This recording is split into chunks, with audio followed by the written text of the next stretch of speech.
Mechi ya tarehe 4 ni mechi ambayo kwetu sisi mashabiki wenu tunaitem kama fainali. Huku zote tulikuwa tunacheza kama, lakini kwangu mimi naitem kama mechi ya tarehe 4 na Morocco ni fainali kwetu. Dunia yote inasubiri kusikia habari moja tu, na ndio itakuwa habari ya dunia. Morocco imetolewa na Tanzania AFCON 25 nyumbani kwao. Hakuna story nyingine duniani inayotakiwa kwenda.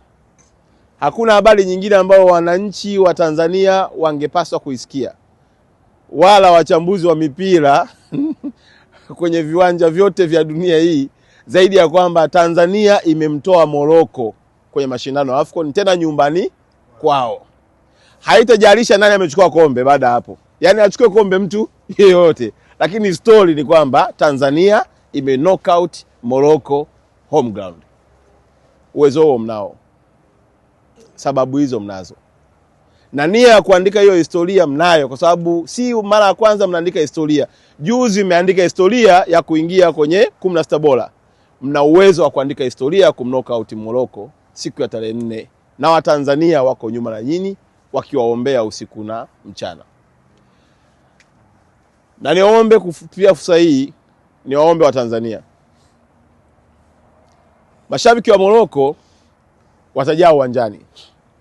Na kwa taarifa nilizopewa ni kwamba mpaka sasa hivi tiketi zimeshaisha, na uwanja ule unabeba watu sio chini ya 65,000.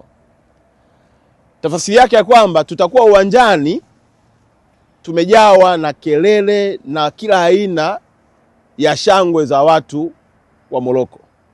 Yawezekana sauti zetu za Watanzania tutakao kuwa mle uwanjani zitakuwa chache, lakini mimi nakwambia na nakuomba uamini ya kwamba sauti za Watanzania zaidi ya milioni 60 zitakuwa na wewe uwanjani kwa kila sekunde unaokuwepo ndani ya mechi.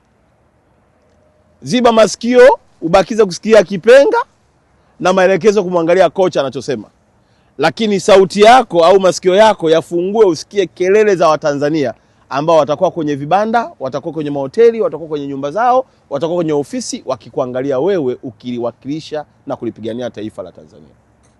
Ukifanikiwa hivyo, maana yake zile vurugu hazitafanya nini?